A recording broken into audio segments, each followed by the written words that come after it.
approve? Please say hi. Leo, sorry, Yeah. I'm having technical issues. The housing committee's complement is up to 9 members. One, Uh, 2, 3, 4. Never mind. I take that back. You've got a Yeah. quorum. Yes, I do. Thank you anyway. Mm-hmm. We will be 9, I think, soon. So, but hopefully. So let's we can approve the minutes as they are. So everyone who wants to approve is in favor to approve as they are. Please raise your hand.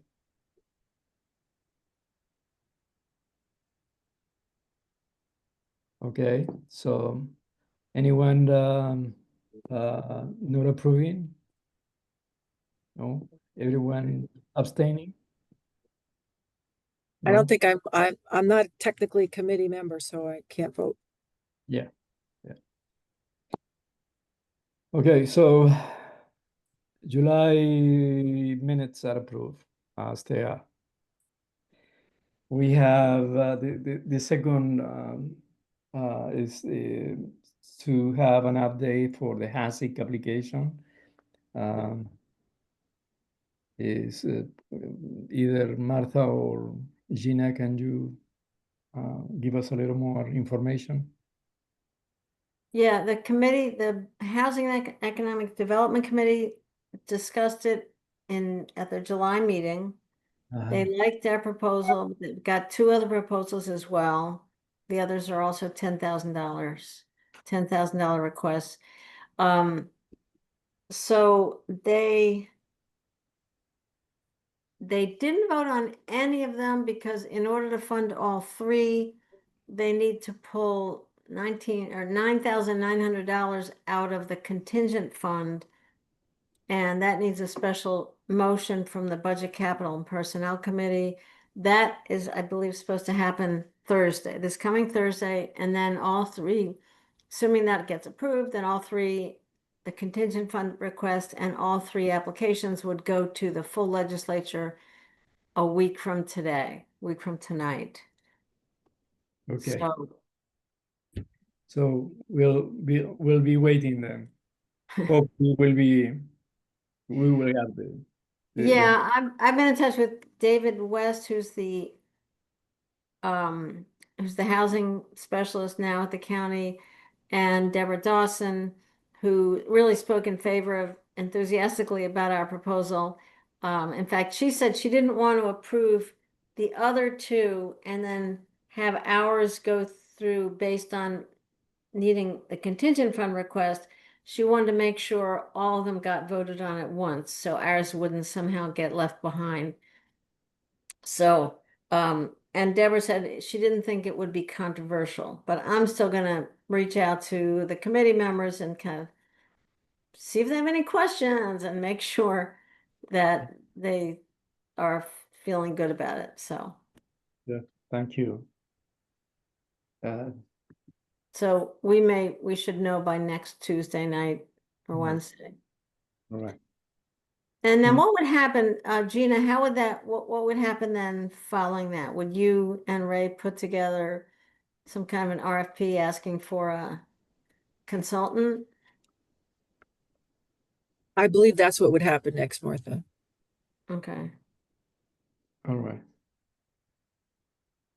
And most likely we'll have also to ask for, is there a match there? Is it $1,000 match? Okay. Yeah, there's a 10% match. We've already gotten approval from town board. Yeah, I know. So okay, good. Well then, let's wait until next week and see what happens. Mike just joined us, so Mike, would you give us an update on the housing projects? Although you did that yesterday in another meeting. Is Mike there? Yes. He's muted. Mike, you're muted. Okay, hopefully you Yeah. can hear me now. Yes. Basically, we were fortunate that Governor Hochul come up with a program for infrastructure last fall, and it had a quickly turnaround time, and we won it. However, it didn't require a seeker, and we were going through the process of how the thing was going to be set up with the ESD, and finally we agreed on what we're going to do, how it was going to be set up. We went to get money, and we can't go without a seeker, and that was our TV, I guess. Just didn't think it through. So as August 20th, I guess, is our next board meeting, we will get our seekers in, and within 4 to 6 weeks later, we'll get our bond, and we'll start working on our 2 projects.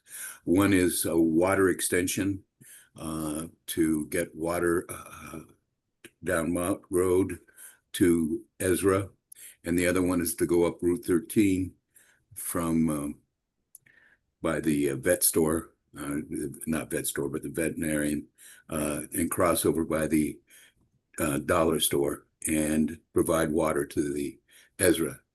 And the other thing was the I&I, and again, we'll be starting that up. We've done some preliminary work on that in the sense that our DPW has gone around to a number of different locations and checked out manholes, and we found numerous ones that are bad, and we haven't done all 250 of them, but we thought we got some of the worst so that we could have some data to get to the DEC that we're trying to make progress. And we had some video locations last week on Thursday, finding some more places that were in the pipelines, not necessarily in the manholes. So we hopefully will get some real work on that and do the solution on both things, and get ready to starting to be able to grow. We've been slowed down in growing because the fact that we have gone over our legal limit, which is 600,000 gallons per day. And we've done that a number of different times. 2 years ago, we did 4 times. So far this year, we've done it 3 times. And 2 of them were unbelievable. We've never had problems in May and June, but now we do. Weather change. So anyway, we're working on that. And Mike, is this water or sewer? I get mixed up with we're what doing you- both water and sewer. What I was talking about was the little bit more on the I&I. The water, I said when we're going to bring the water down Mott Road and up Route 13, water to Ezra. The other is manholes and lines, and that we've done some of the work ourselves. And once the money kicks in this fall, we'll start doing it in earnest. But And the 600,000 gallons a day is water. well, it's sewer. That's But- the sewer. That's a sewer. You can't go over 600,000. We, on average per day. This last month, we were at 420,000 gallons per day. Okay. And we pump maybe 200,000 gallons or 250,000, depending on the days and the weeks each. So 150, 170, 180. But in June, we were at 648, and I think May was 630,000 gallons. Every day we had 630,000 gallons going through, and we were only pumping 250,000. So we have a Wow. big I&I, and the federal government is helping the state, and the state is helping us. But this money is not from a federal program. We have had other ones, but this one is a state program where it's coming out of their own money. So we will get the money. It will not be cut off. So anyway, we're getting to the point we're going to start to take advantage of it. The benefit of the fact that we're going ahead and we've found some stuff is that talking to our DEC representative, he's allowing us to start next spring after we turn in a report, and we basically told him what the report would be and what he was looking for, what we're doing, what we've done, what we found. so that he can have something in writing to justify his going ahead before we get the results from the grants for the I&I. And so what is he allowing us? He's saying next spring or summer, whatever you want to call it, 48 apartments for Ezra will start the process. Reggie Broomfield up from Ferguson and Mill, he has a development that's going to be like 32 units. It's be 16 duplexes. They're going to give us permission to start with 4 duplexes. So it'd be 8 units, however you want to look at it. And Paul Simonet up on 392, by his other stuff, he has some coming off 2 different locations, but they're tying together, and he'll have 27 lots. He has 8 lots now, and he's in the process of getting the other 19, and he expects to have those lots available next spring or early summer. So that's basically those things that are going on. We're doing water and sewer to get us going, and the goal is to get to be building things. And then the other thing we're doing is the New York Ford grant. Wait. Yeah. Yeah. Yeah, So cool. you're saying that Ezra Village hasn't started, you know, I drove through there the other day and there's nothing visible. So you're saying that because the water and sewer aren't there yet, he's had to wait. Yes, he's had to wait. But DEC is even though things won't be finished by next spring, they're going to let all these 3 construction projects get started, because while the infrastructure is upgraded, you can be building the units. You're not using that water or sewer yet. Right. You can do it. Okay. And part of it is also that we have the capacity for more housing and building. But when you blow it 3 months, the government can come back and say, no, you got to get all 12 months under 600,000. But they're saying you're doing this, you did some other stuff. We did Lee Road and we saved 150,000 gallons, but naturally we found a lot of water elsewhere, that he's going to let us go ahead. But he's protecting himself. And so we're working on the study, but probably the study won't get turned in until November, December. And we won't have, until spring, they're not going to be building. So, and we'll be doing a bunch of the study for the I&I. We'll be looking at manholes, and we'll be videoing sewer lines. And so, the Ezra has given us his general outline for where he's going to build, what he's going to build, where his water is going to be, where his sewer is going to be. And we've come to an agreement that that's good. And now they're in the process of getting the details, not just saying it's going down this road and where is it going, what height, what, all this architectural design things. And they're working on that, and they believe they'll have it for next spring or early summer, so we can start going. And do you know whether he's going to use geothermal? He is using heat pumps for the small ones. He has 3 big units that we build 10, 12 years from now, and he's considering that those are close together and that they're bigger. That would he's looking at geothermal for those, but not for the 48 apartments and stuff. But he has 3 big ones with very close together that are going to be built in the center. Okay. Is the overall number dwindling or staying the same for Ezra? He originally wanted 900 something, and he wanted to have 4 flights or 4 floors or 5, and we said 3.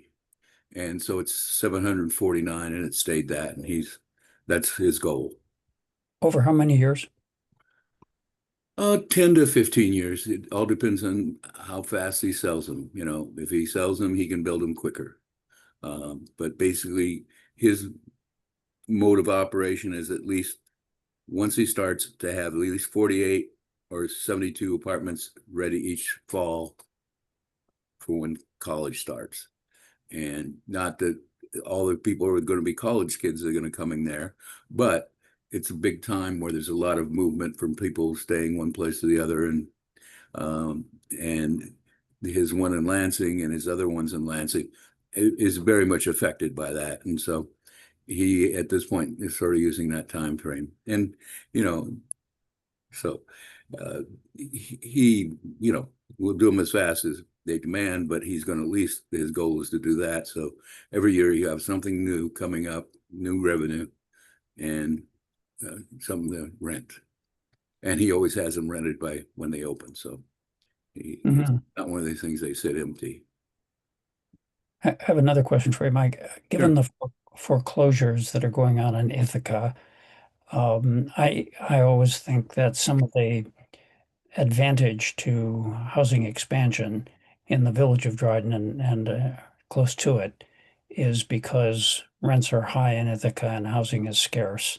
And that situation seems to be turning around, and we have a kind of a whole new planning horizon with regard to housing affordability in Ithaca, which is in a sense calming down.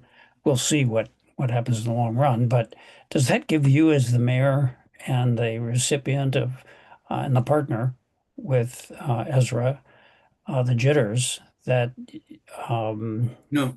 may not be as much action? Well, that's something they'll have to prove by opening their door. But we have 13,000+ cars come through the village a day. Where do these 1/3 of all the people that work in Tompkins County come from outside the state? I mean, not state, outside the Tompkins County. I'm sure there's people coming from MR and they're coming from Watkins, but we have a huge amount of people coming from Cortland and Cortlandville coming through. And so, and I know when my daughter, she was working up in Cortland, she moved up from Baltimore and got a job up there. And then when she went to Cornell, she said, oh, she commuted for a year and said, no, I'm going to move. And then she saw the prices were outrageous. And this was 10 years ago, before we had the big jump in price. And she ended up staying in Dryden. She bought her house in Dryden instead of, I think the same thing is going to go on, that they will, maybe the prices will stay lower or not keep going as high, but it's the only community, one of the only communities upstate that's growing, Binghamton and us. And that's because of the industries and because of batteries down there. They're taking off down there. There's factories going down there that way. Up us, we have tie-offs to Cornell, and we probably would have grown faster, except for the fact that the housing's not easy. So if you're going to bring a business here, where are you going to put your people? Where are you going to hire the people? We're tight. And so, and then I'm sure that I used to drive to, from here to Syracuse. It was 45-50 minute drive up to where I was going. And some of these people who will come here will prefer our village or one of our places with this type of community and willing to drive 60 minutes because, hey, I'm from LA, it was 2 hours, or I'm in Long Island or something. So I'm not terribly worried. As long as we keep growing, and we are the area that's doing the growing in upstate New York, I don't see it as a problem. There might be periods when it won't go as fast if we get a big recession, but it's I'm not concerned. No, they keep saying we need more housing, we need more housing. And that's a national trend. You know, there's people that are living home where they don't want to live at home, but it's not affordable. And one of the guys on my street, he's 40, 45 or 50. And he lived in Ithaca and the prices kept going so high. He said, hell, my daughter, not my daughter, but my sister has a beautiful home on Lee Road. I'll live there. You know, and if prices were right, he probably would have stayed, or if they get better. Not that he doesn't like living with his sister. I'm just saying that what makes people make choices, the prices. Yeah, Chuck, I think there's a long way to go before any softening really puts any kind of new project in danger. I think there have been foreclosures on commercial real estate on the business and technology, Cornell Business and Technology Park. Were you talking about housing foreclosures or anything? I was in Collegetown, and the fact that we have a lot of very strenuous, large-scale development that's continuing to be built, and is on the horizon to be built. So, that said, I appreciate very much what Mike is saying, and I think there are a lot of counterforces, the pro-housing monies that have come to the village, and the industry, Mike's argument about people who are long commuting. And the Dryden Village is well positioned to absorb that in its own right, regardless of Ithaca. And the part of the thing is Lansing has done an amazing amount of growth, a lot of houses and apartments, and it's not at the end of its capacity, but it's got more expensive. We're still less expensive. Right. And, another 10 minutes, some people will say, hey, no big deal. Right. Yeah, and the commuting, at least back when I was in the legislature, the commuting route, Route 13 to the east and northeast was the most traveled commuting route of all the directions. And I think when Micron opens, that's gonna really supercharge it too. Yeah. No, it's important to like watch the trends and pay attention to things like that too. And it's really frustrating and a real problem that, in 2021, you say, oh my God, we have this huge housing problem. And then you get started on something and nothing's actually open for 7 or 8 years or whatever it is. So, but that's how housing goes. Yeah, I mean, they would have built before now if we had the capacity. Yeah. But they will start. And So Rocco and their team, they've gone through everything with the village, and the village is satisfied with their project, and there no other well, hiccups. we've gone through with engineers and we're satisfied, but we have not gone to what they really need to do. Is they need to have it all, not the plans and the sketches. They're going to have the actual details, Mhm. and Okay. they're working on that now, and I'm sure that they've been cooperative with us, and they want it and we want them. So we said we don't want 5 floors. Okay, we'll go 3. We want the wires underground. Okay. We want 26 foot because of fire trucks. Yep. Okay. It's one of those things. So How about the intersection? that's still a problem. And DOT still hasn't. No, we still haven't worked that out. Presently they have the capacity to do 375, I think it is, before we have to deal with that intersection, which is 5-6 years out. I would think we should deal with right now, but they haven't given us the final. But now they will open up on Freeville Road, or excuse me, Route 34 down by the Pine Ridge grocery store. And Okay, so then that's crazy with DOT. I mean, that was going to be one of their entrances and exits, but they're originally going to start at Mott and then work down. And other people said, please start down because it makes more sense. They're going to be closer. The sidewalks, people will walk more. You get way out there, then they're going to get in their car, and I'm in my car. I can go any place. Okay, so what about the sidewalks? You got this grant for the new sidewalks. They've done the surveying, and now they're doing the toppy something or other, putting in maps of where the elevations were and where we need easements and what everything else. They just they haven't turned that in yet, but we have that, and Okay. So we secured the money to go ahead. So So that might be next year, next summer. This year they'll do a bunch of all the preliminary stuff.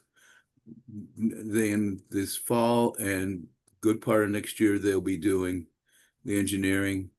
Hopefully by the fall they will be doing something. If not, for sure the next spring they'll be doing. Construction. Yeah, construction. Good. And That's- so it's encouraging, yeah, very positive. but it's very slow. But thank you guys for starting, and especially you for bringing Rocco, that you know him, and to tell us what to look for, and was very fortunate for us and for the town, because it will benefit the town to have more revenue too. Okay. So you started talking about New York Forward and I interrupted you. Basically,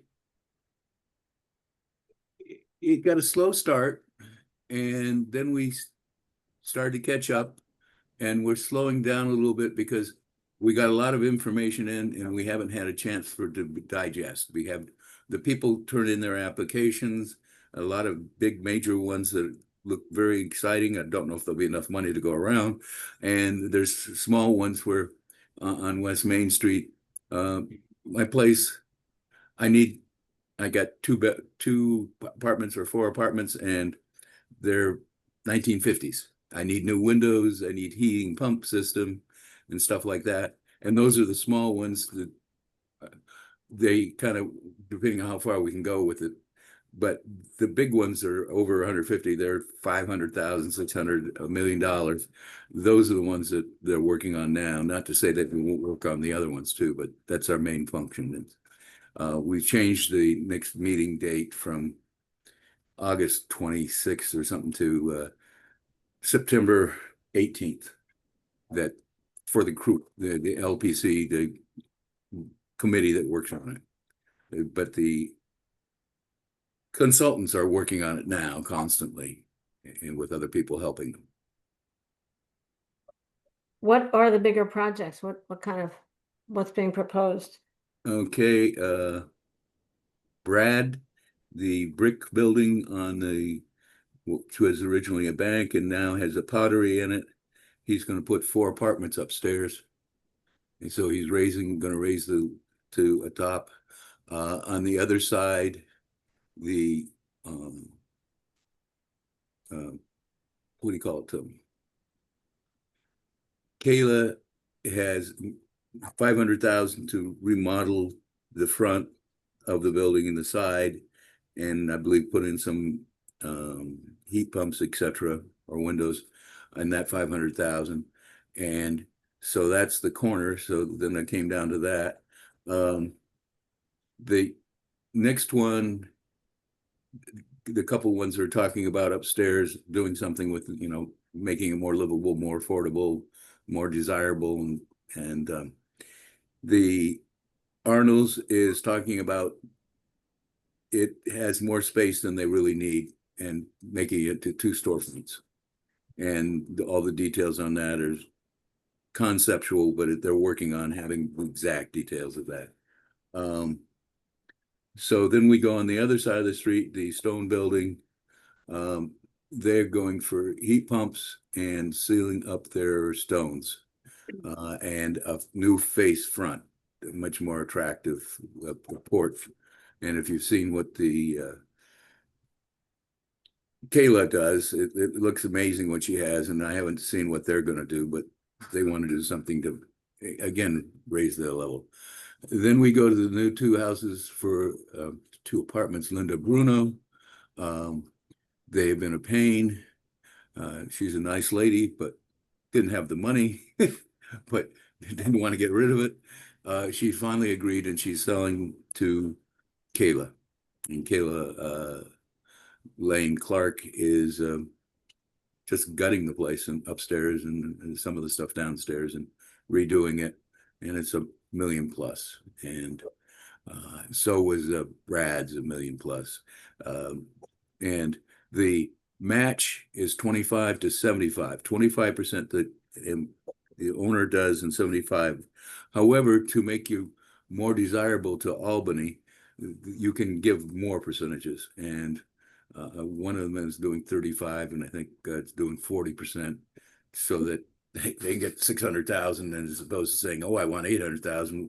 Well, hey, you're not putting much money in it, so they're doing that. Then we come down, and Kayla has got the next two down, and she has some of it's in the grant and some of it she's doing right now on her own money. And then we come to the Juno's, the pizza place now, cafe. They're doing some stuff upstairs, definitely. And then we go down to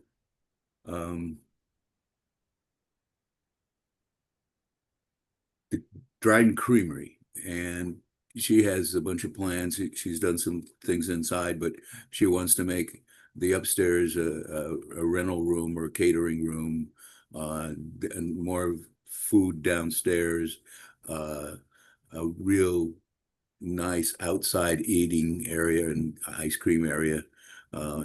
She has one, so it's a chunk of money too. I can't remember how much money.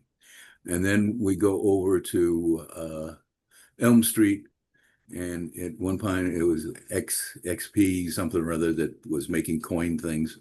It's an ice, Ithaca Ice bought the property. It's right off the trail, and it's right across from the Bagel, which is the big white building. So they're probably going $1 million something, and they're bringing in a coffee company that has its location elsewhere, and they're coming in there. Ithaca is expanding theirs, and there's another spice company that wants to go in there. So they're trying to do that, and it looks interesting. And then we go over to the one that I've spent a lot of time on, but I can't take any good credit for it, other than nag the bishops that they got to give us a price, and they gave a price, and so Price for what? for the not Methodist Church. Oh, okay. They closed it as of July 31st. No, June 31st. And July 1, they gave the price. And there was two people, Healthy Kids was looking at it, and the Dryden Community Group that wanted to have it. At one point, they thought to take on the responsibility was pretty steep, especially because at that point, Healthy Kids was more than happy to give them a lot of space. But they came back and said, no, we can't give you that much space, or if you get this extra space, you got to pay more of a premium because we can rent it for more of a premium. Because once they got in there and they had to do this and that to make the place functional, it made it the return, because they are a profit organization, so they need to keep track of that. So they came back, and the Dryden said, well, we'll buy it and we'll do it ourselves. And so they've been in the process of being a nonprofit organization. They've done the paperwork. They're waiting for it to be processed. September 12th, there's a present goal to have a fund drive. They're going after major donors, but they're going to one open for the public. You know, people stop in and, you know, want to get 500 towards it, or $100 or but they're going after big people, and they're doing that. They have an agreement. Nonprofit to do what, Mike? Oh, it's going to be a community center. Oh, okay. It's going to be a community center. The church, the chapel, or the sanctuary, however you want to refer to it, will be turned into a place for plays and for music, and can still be used for church. And they're not opposed to that. They are going to be renting off a number of rooms to different functions, and they will still have, which the Wednesday dinners that they have it located there. I'm sure they're probably not charging for that, but they're going to continue that.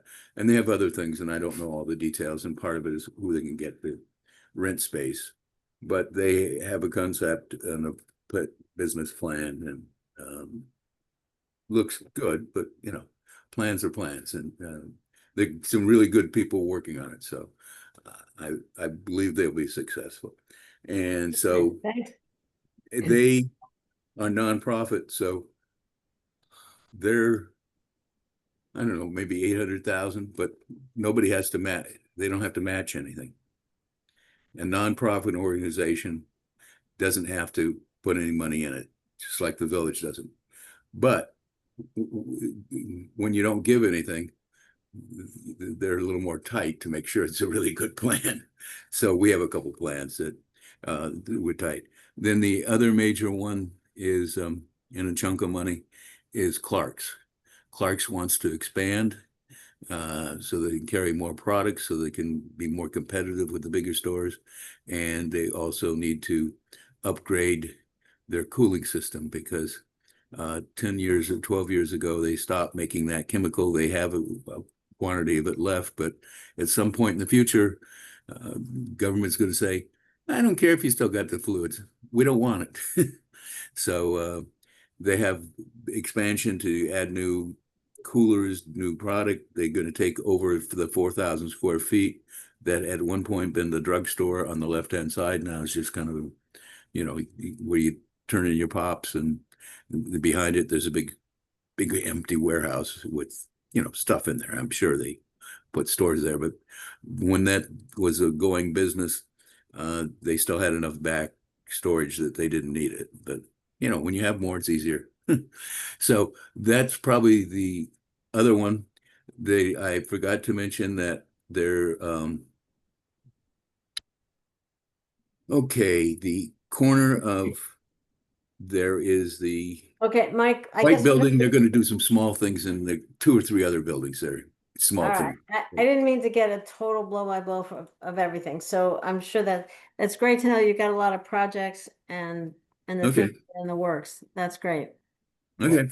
Well, I mean, I'm Fantastic. sure Leonardo probably wants to move on to other things. No, but you know, it's pretty amazing though. Yeah, All it the sounds things that are exciting. going on. Yeah, it sounds very exciting. So Yeah, good. that's a lot of great stuff. All good. Well, Thank you, Mike. okay. Thank you. Well, thank Yeah, you for helping us. yeah. know. So Because you know, part of the thing that helps us is that we show that we work with you and that you are progressive with the Dryden Fiber. You got with us on the sidewalk to yeah, go out to the edge of the TC3 campus and other things. So it makes us look like it's a good spot to spend money. It's a growth spot. yeah. It's And I a growth. appreciate it. Yeah, me too.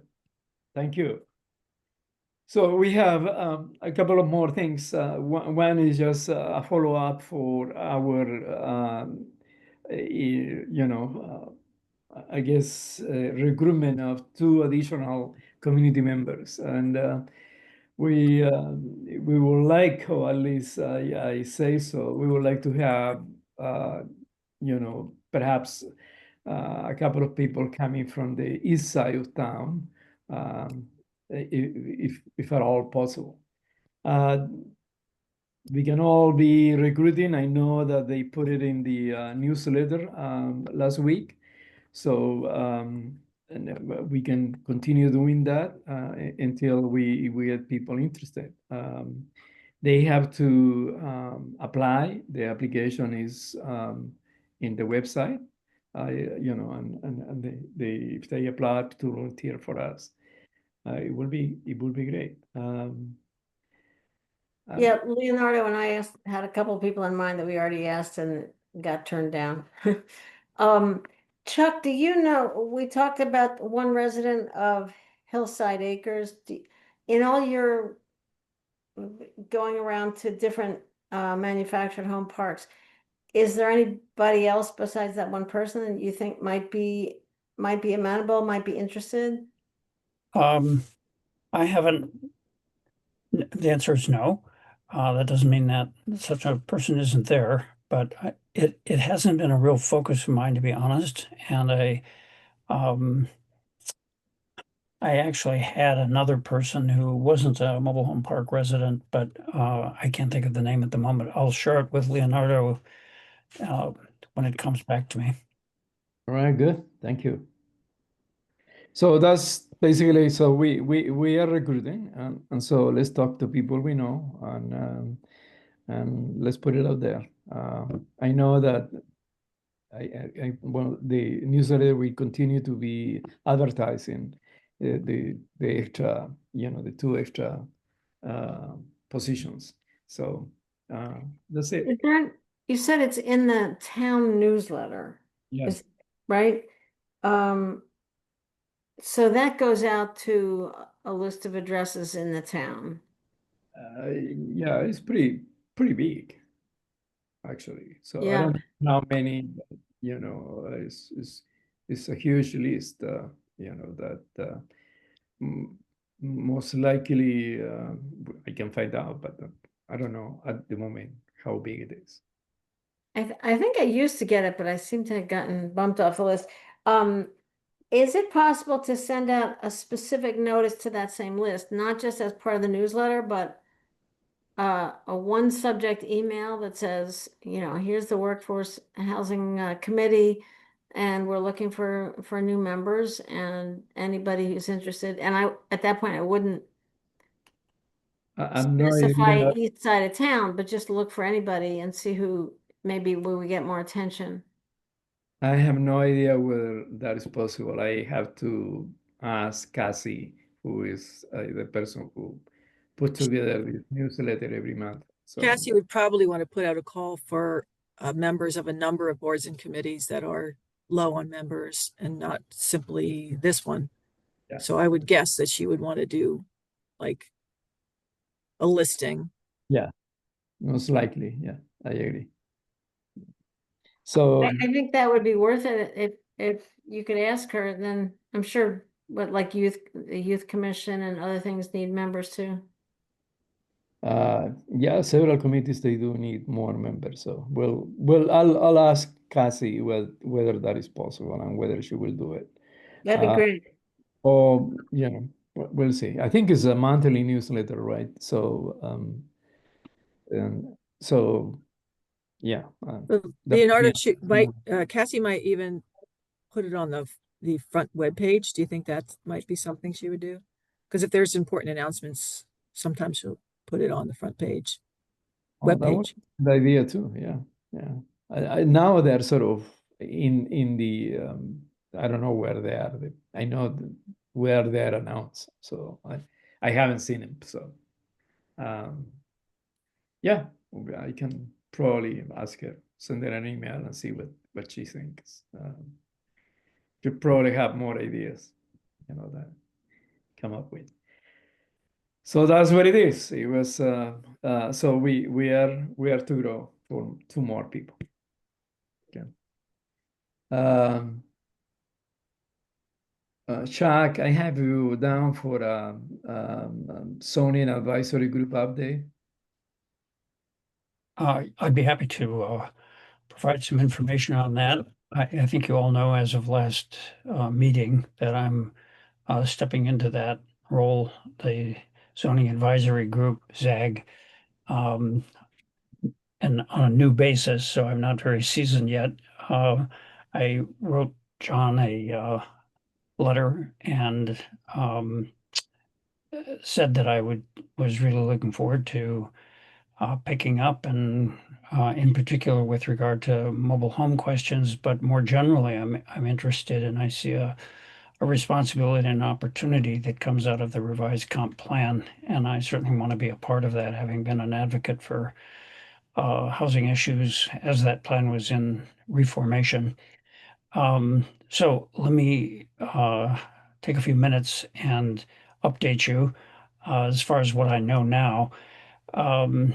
Tony, who chairs the ZAG, has turned primary responsibility for management of the revisions and the interplay with the consultant, Nan Solzenberg, over to John Kiefer. That's the John I was referring to a moment ago. And I'm not sure where this division came from, but basically the two of them and possibly the others on the ZAG decided to have 3 different phases, which will probably spread out over possibly 2, maybe even more years. I think that everybody on this committee is aware that nationally there's just tons of interest in zoning reform, as it's called, and it's bipartisan. It's virulent, meaning that it's very strong, not in the negative sense, but it's there's a lot of clamoring from all over the political spectrum to take a hard look at zoning, and that's relevant specifically to our committee because, um, as you know, everything we've been talking about up to this point in today's meeting, basically the way we have tried to accomplish affordable housing in the American paradigm has been to expand the housing base, especially beyond the single family home into multifamily and diverse housing. And zoning immediately comes to mind, of course, because in some municipalities and jurisdictions that's invited, and in others it's not. And there's all these different dimensions to zoning. But the fundamental thing that I think we should keep in mind, those of us who are on the ZAG and in this our particular committee here on housing, is this zoning is going through, it's basically a century old in the United States, and it's gotten old and tired and exposed for being very exclusionary. A lot of things that earlier in the 20th century we thought were progressive and good for communities, the division of land uses, the use of the police power in creative ways to regulate, are now looked upon suspiciously as too much intervention. And I mean that the taking issue, which was the big issue of the past century, we don't hear so much about now. It's much more about um, how can we get. It's almost like two forces.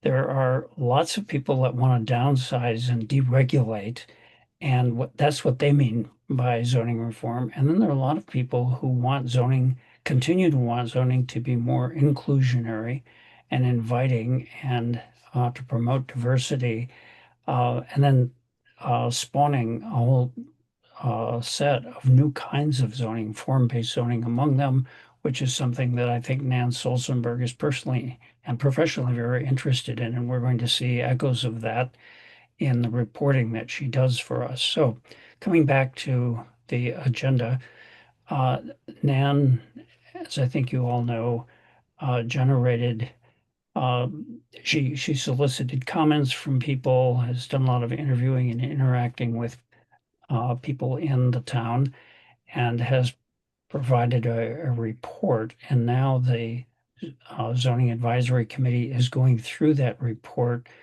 in blocks. So there's 3 different phases, and we are more or less getting to the end of phase 1. And going back to John Kiefer, who's more or less at the helm, John has rolled some things from phase 1 over into 2 because there's just so much to do on the front end. The important thing that's getting rolled over into the second phase, and I'll come back to this in a moment, is the whole question of density. And the reason why density matters is because community character and how you go about Chuck, You're you're, breaking down. Yeah. Chuck, you're breaking up. Could you maybe turn off your camera so we can get your audio?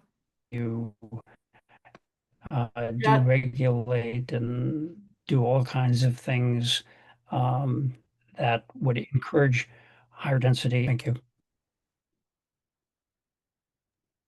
Chuck, we've lost you. Lost him altogether. All right, he's bumped out. So, Gina, I know that it's not there is not a meeting until next month now. There is no meeting this month, right? That's correct. Yeah. So Did they meet? Has he been to any meeting yet?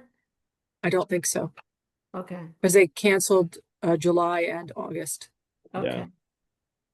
So the next meeting is September. So all these plan or renew or revised plan for is come up in Can you hear me now? the last month. Yes, now we can hear it. Okay. You were Yeah. just talking about density, and I was getting really interested. I'm really interested in this, but what were you saying about density? Just the thing that you need to know now is that work on the part of the ZAG has been suspended for the summer, and that this key issue that was very much upfront in phase one has been rolled over to phase two. It's extremely important, but it's we're going to get to that later rather than now. And in lieu of a meeting in August, John sent out a report or a memo to the committees talking about his vision for what would happen in phases one and two. So I'm going to just touch on a few of those items from his memo and share them with you. In addition to the rollover of density, the August meeting, the early September meeting, probably on the 2nd, John and have been conferring by phone and email quite a bit. And basically, Nan is monitoring what has happened so far and is doing some revisions and updating a set of comments that will be the basis for the September meeting. When she provides those minutes, or excuse me, new comments, the advisory committee will review them, each one of them very distinctly. John seems determined.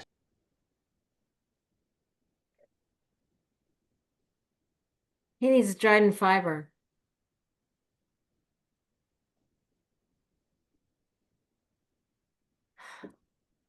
We lost you again. He's on Dryden fiber? Really? No. When I walk by his house, like he's on Ellis Hollow Creek Road, and if I walk out there, I can't get cell coverage. You can't get anything. So I don't know how. Yeah. Okay, I'll continue. I'm sorry about this. I'll try to move the house by the time we meet next. So, What comments is Nan updating? the the work that the ZAG has done to date, Mhm. and I don't specifically know what they are. I can't give you a list of those, but they have been meeting. Martha, do you know how many months they met previously before I joined? I think it was about, I think my first meeting was February, and the last meeting I was at was in May, maybe June. Okay, so 3-4 months of content. And John's been providing Nan feedback on her own initial draft. So it's very interactive. She's going to provide the committee with updated ideas, and we'll be responding to those. And then there will be comments. The comments by the ZAG will go out, as I understand it, to the various subcommittees across the town. And so agriculture, recreation, youth, et cetera, will all have an opportunity to digest them and make comments on them. And then there will be a public meeting of some kind. And I believe that's the way it's going to be done in 3 phases, and trying to consolidate a block of information and then move on. So we'll get the comments too. Exactly. Yeah. Okay. In phase one, I don't know much about. Some of you in has to do with the data center ordinance that's being discussed in phase one and is being given, as I understand it, priority, given that the town has a moratorium on the data center for, I believe, the Bitcoin installation, which will be very consumptive of energy. And Yeah. Yes, I just wanted to let you know that that Big Beautiful Bill contained a section that makes it illegal to regulate data centers. Don't know if it made the final cut, but it was in the original. And so that would be alarming if our zoning rewrite permitted data centers at all, because if it permitted it, then we're out of regulatory capacity. We cannot regulate it for 10 years. So it needs to be thought of pretty carefully about whether we want to open that Pandora's box. But if we outlaw them, then the town can still outlaw them, but if it's allowed, we can't regulate. Yes, that was the whole idea with the fracking. It's the same Right. situation. You can disallow it, but you can't regulate it if you allow it. I think it's still in there. I haven't read the final version, but that I'm back. was definitely in it. So I think that, yeah, for the ZAG, we should Okay, be reading I'll that continue. document and seeing if it's still in there. I don't think Chuck heard you say that. I don't think Chuck heard that, but I hope Nan is aware of that. Yeah. Chuck, I was telling them that the Big Beautiful Bill contained a section that made regulation of data centers beyond the scope of any municipality. You're not permitted to regulate data centers if you had them at all for 10 years. So despite what the leanings, I don't think it was agreed upon. I don't think anything's voted on in these ZAG meetings so far, which is kind of loosey-goosey, I think. Well, the it should be ZAG, voted on.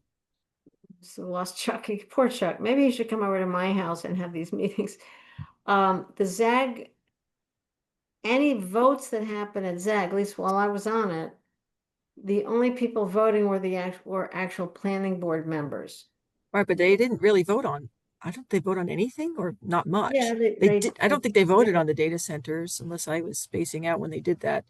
Well, they voted on like whatever the whole package was that had been proposed by John. And there was definitely, there was a lot in there about the battery storage units. I'm not sure there's anything there about data centers. Mm. There was a statement that we have to do a data center ordinance, but I don't know beyond that. Okay. So I guess it will be interesting, I guess, to come back to the conversation within the town board as well. All right. So, Shaq, is that all? I think he's gone. He's gone. Yeah. Poor Chuck. Right, then let's move on to the next one is just to make sure that everyone is okay to move our monthly meeting to the first Tuesday of the month at 2 p.m. That way, Christina will be able to join us every time. For the next month, right, Christina? Yeah, I thank you guys for moving it. Great. I'm glad you could come then. Okay, so I guess there is no need for a vote. Lauren, we don't need to vote for that. We don't need an actual resolution, do we? No, I just need to post it so as such, so that there's no vote is needed. All right. Thank you. Thank you so much. So then our next meeting will be, I can't remember, but it's the first Tuesday of the month then. Let me check. Anyone can tell me? So the first Tuesday, that would put us right after Labor Day, right? Yeah, I think so. I think it will. The first Tuesday is September 2nd. September 2nd? Mhm. Okay. So it will be September 2nd, 2 p.m. Okay. That's great, Christina. Really glad you can make that. That'll be nice. That's good. Okay. Thank you. And I have a question. Mike Murphy, you mentioned Brad was interested, had a proposal for New York Ford. Is that Brad Will? You're muted. It is. Mike, you're muted.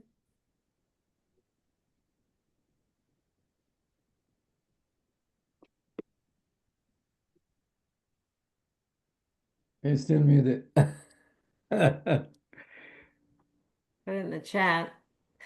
Christina, you think that was Brad Will?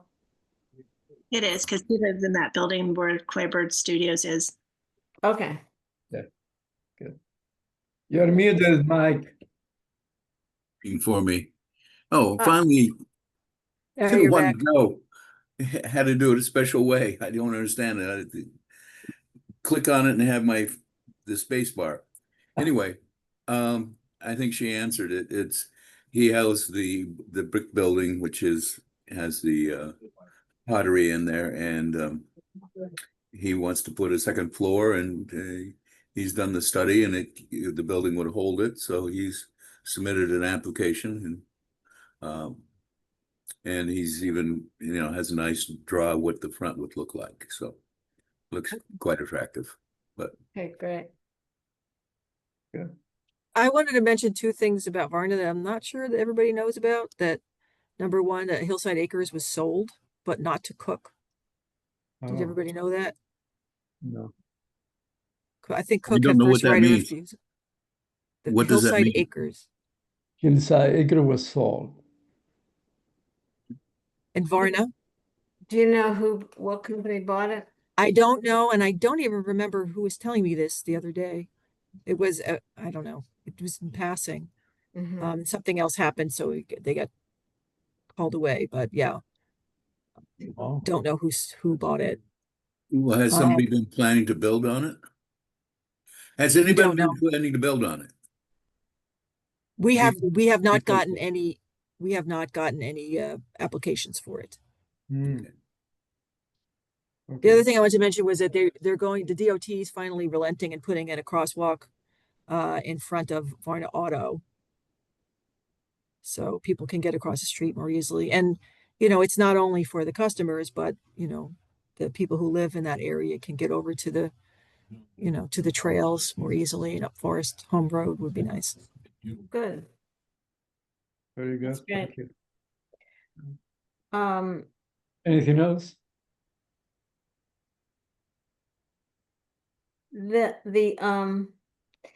Chuck and I were in contact with Susan Funicelli, who lives in Hillside Acres, and she briefly when she heard that Jim Ray would be selling the park, she did talk about initially there were a few people interested in the idea of the resident-owned cooperative, but then it sort of, that's a lot of work to organize that. And, unless there's somebody who can, like one person or maybe two who really can take that on, it's not going to fly. So she was interested, but then, and we actually got her in touch with Pathstone, the nonprofit. Hey, there's Chuck. Chuck, Gina just said that Hillside Acres has been sold, but not to Cook. And I was just filling them in about Susan Funicelli talking about the resident-owned cooperative, and the Pathstone, it turns out, is kind of not involved in that kind of work anymore. There are other, nonprofits, I think, that are working on it, but at any rate, it is not going to happen here at this point. So, but we tried. Hmm. Okay, thank you, Janet.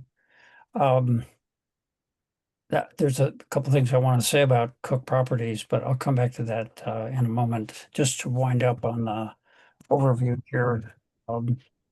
I don't know what you were able to hear from what I was saying, but phase 2 will start in September, and that will include density limits. It will also include the BESS ordinance, BESS, battery energy storage systems. And I think the important thing to notice, even as we go along at the very local level and walk through the weeds on our own zoning ordinance, there are things going on that are in a way preempting the traditional or the classical understanding of local zoning.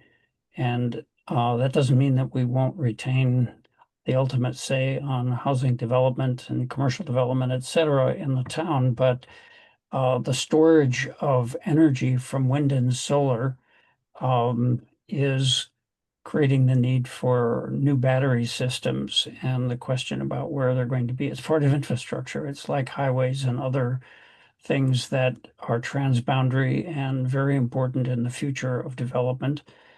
And so that's going on, as is the data center ordinance that I think that's where I lost you. I was just beginning to talk about that. I personally don't know much about it, but I know that the town has an ordinance. Gina or one of the rest of you, perhaps on the town board, could talk about that if you're interested. But it's another example of a very potent outside source, which is going on and is certainly has implications for, among other things, retaining community character, right? This is not small change. These are mega changes, and the people who influence politicians and everybody on down lower on the pyramid is going to march to these drummers. They carry a lot of weight in the future. So another example of that is that I think hits really close to home for this committee, and that the ZAG committee will have to deal with in the months ahead, has to do with, believe it or not, affordable housing itself. As I alluded to earlier, there's this kind of conflicting views on how best to bring about affordable housing. And some people,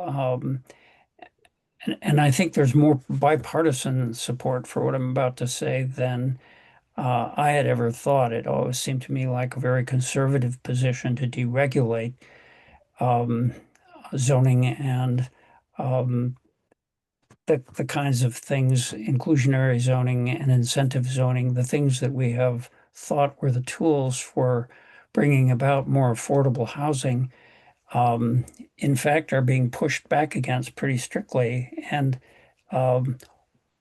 we have to ask, as the ZAG and in our own committee here, to what extent are we willing to go back to just pure market forces and minimize zoning and the other parts of the zoning ordinance that we're familiar with and have lived with for generations? That's really significantly changing. And we all should be very curious as to what Nan Stolzenberg is going to be processing and recommending to the committee and the committee to her. The next couple of years, I think, are going to be contentious and deeply interesting in this regard. I'll give you a quick example and then I'll end what I'm saying. Next door in New Jersey, almost 30 municipalities have sued to try to stop the requirement in New Jersey, which goes back to the Mount Laurel decision a long time ago, that each jurisdiction in New Jersey has to shoulder its fair share of affordable housing. It's had other language was draped on it over the years, but basically that was the concept. So everybody had to provide and produce affordable housing, and now jurisdictions are reacting in part. They say we're in favor of affordable housing, but we as suburbs are being expected to build housing, affordable housing, and cities are being let off the hook. That's why we're joining this suit, et cetera. There's various logics that are going on at the present time, but it's explicitly pushback against compulsory affordable housing. And we need to pay attention. That's next door, and there's other states, perhaps as many as 14 of them, that are also complaining about, for instance, set-asides by developers. Why should we have to pay for affordable housing and set aside 20% of our capacity just because we get subsidies or tax abatements? So wherever we come down on that individually or as a committee, these things are going on and looming large. Mm. Well, of course, New York already kind of went through this idea of compulsory.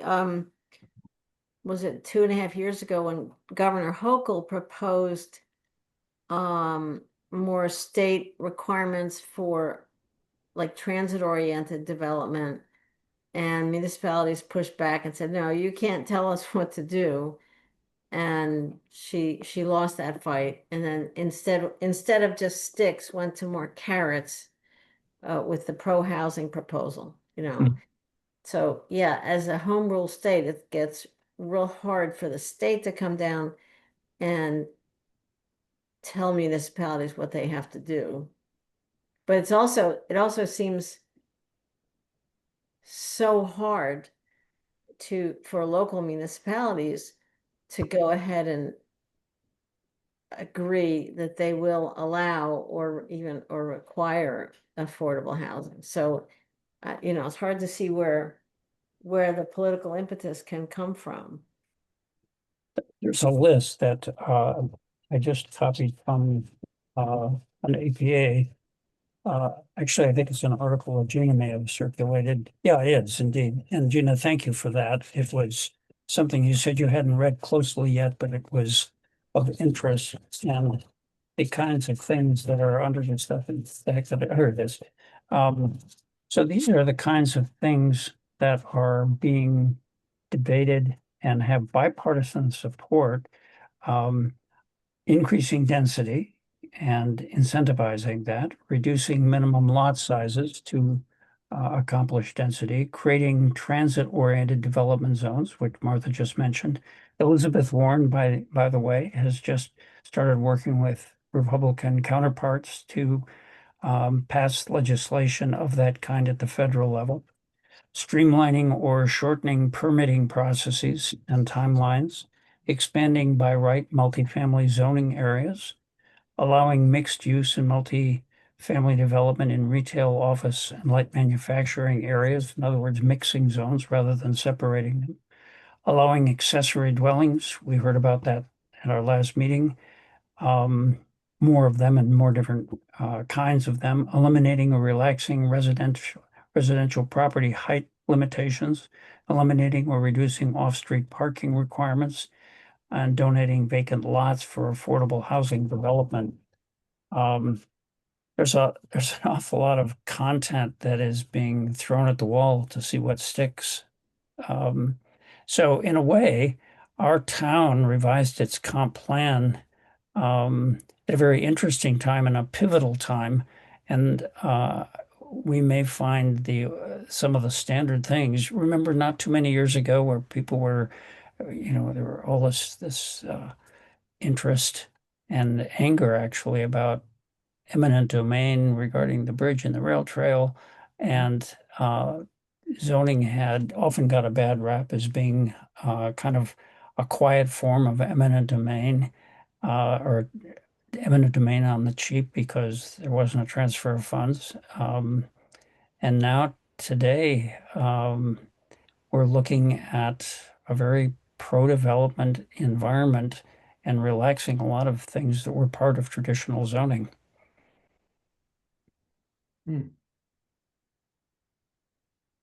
Question, do you think it's going to encourage more affordable housing? You know, people are asking that question, of course, everywhere, Mike, and the answer seems to be it depends very much on the demographics and the population.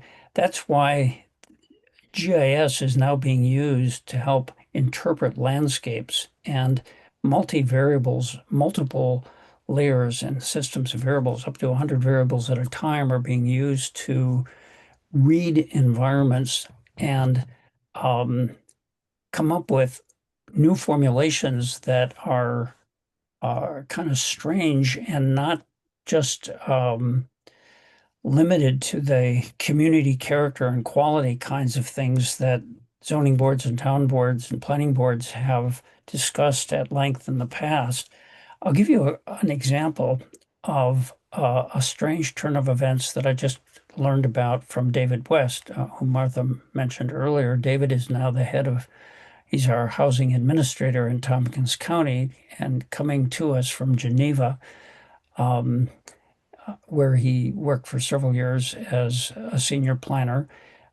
He reached out to Cook Property, whom we have some experience with here in the town of Dryden. And Cook is now interested, despite all the talk we direct at mobile home communities and parks, Cook is now interested in the other body of mobile home units that are autonomous, that sit on their own land, and is using them to infill on several lots in Geneva. It's a pilot project, but basically they're saying, for $200,000, you can buy a mobile home and put it on a vacant lot. This is a good, relatively new, if not mint new mobile home. So imagine a vacant lot in the village of Dryden, Mike, where instead of talking about mobile home parks, we're talking about a mobile home on wheels brought in and put in. That's what Cook is proposing to do, and Geneva bought it and is welcoming it and saying it's like modular housing. We're open to considering that. I believe that price of $200,000 includes the price of land, if it sounds a little expensive to you, but regardless, whole new formulas and formulations are going on around us. Interesting. Chuck, I'm so glad you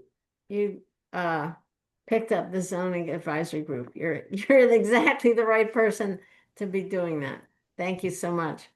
Thank you. Yeah. Thank you for trusting me to go to it. It's a very interesting time. And there's tons of conversation going on all around us in forms of social housing. Leonardo, I know you're interested in that, social housing and co-housing in Ithaca and in the county.